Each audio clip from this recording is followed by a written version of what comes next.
If you've been studying anatomy and you've been getting frustrated, overwhelmed, discouraged, it's probably because you go about it the wrong way.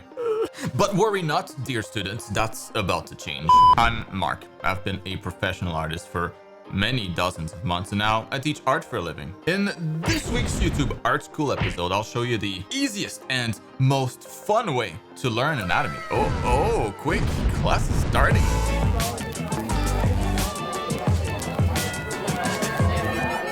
All right, class is in session. Pay attention! I love anatomy. I love learning about it. It's fascinating to me, but it wasn't always like that. So I want to share with you what I believe is the best way to approach it to keep things light and enjoyable. Because let's face it, I'm sure a lot of you associate learning anatomy with a deep sense of stress and pain, just like I used to. So here's what I tell my students, and hoping that'll help you too. After you've paid the class fee of 1 like or 1 sub, you know, experts agree it's great value for the money. The easiest way to learn anatomy is to approach it like problem solving, not in a bubble. Here's what I mean by that. Do you remember much of what you learned in elementary school? You know, traditional schools tend to teach you things in a bubble without much real life context to help justify it. They'll teach us how to calculate the surface of a triangle, for example, but without any context for it. It's basically useless information. Why would you need to retain that kind of information long term? When the heck are you going to use that in real life? Practically never. Your brain will likely discard that stuff as soon as the test is over. And that's learning something in a bubble without context. Similarly, just studying anatomy for the sake of learning anatomy is likely to produce similar results. You always need context to retain information better. The first thing that you'll want to start doing is approaching studying anatomy like you are solving a problem. And to do that, it's super easy. Just start drawing. Inevitably, you'll run into some issues. You'll have some questions that pop in your mind as you're drawing your characters, right? Things you're not sure how to draw. Well, now you have problems to solve. And that's what I mean. With the context of your drawing, with a real-life problem in front of you, studying anatomy to help you solve that particular problem makes a lot more sense. Subconsciously, your brain knows this, and it's much more likely to pay closer attention when you do look into how to draw that specific part of your character. When you study in a bubble, there's no immediate need for the information, so it's discarded very quickly from your memory.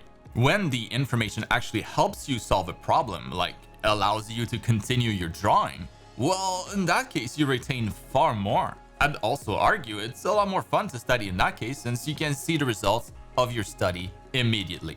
Now, with that said, how do you actually go about studying in a more practical level? Well, let's look at that next.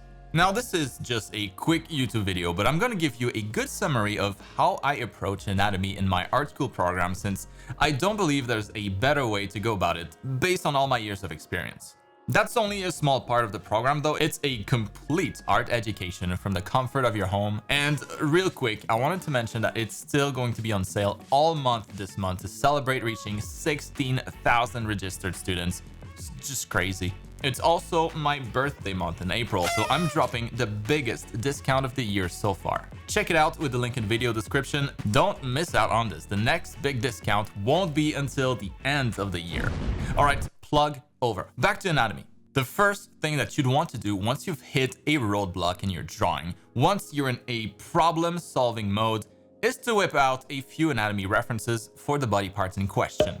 We're going to be very surgical about this, focusing only on that one part that you're having issues with, not the whole body, ever. So with the references in hand, the next step is to simplify the muscles into groups of visible muscles. Unless you know a lot about anatomy already, it's best to just learn the main groups. It's enough information to draw, and it's much easier to remember versus learning all the individual muscles, for example. Now, obviously, that part is a little easier if someone is showing you, like I do in my art program, but I did it without that kind of help myself, so it's definitely doable. For the leg, as an example, I'll really only consider the surface muscles or the more important bones, and only the big ones. So, the quadriceps, the kneecap, the sartorius, the hamstrings, and the lower leg muscles all combined into one big group that I simplify as a simple ellipse.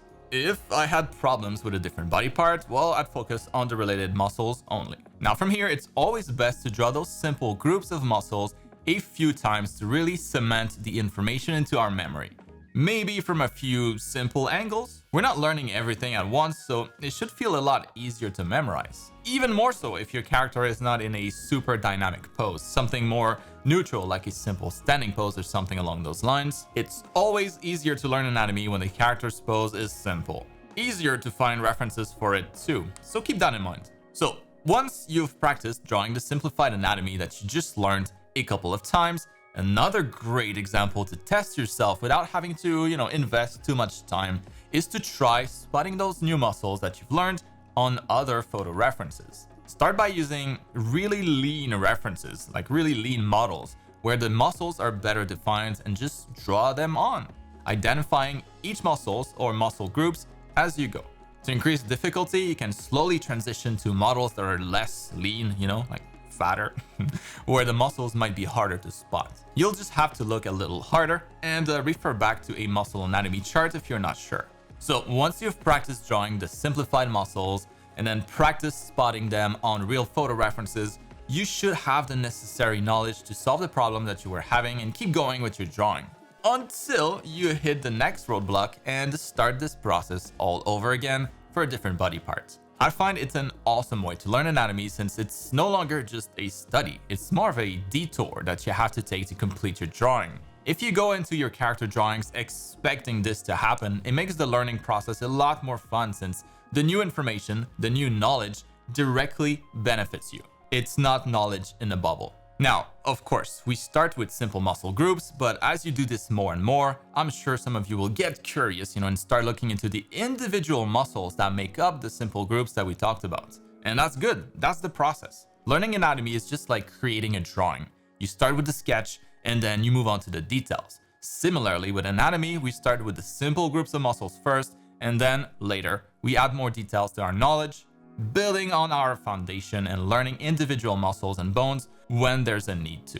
And this is my ADD proof way of studying a heavy topic such as anatomy. I have ADD myself, and this has worked wonders for me.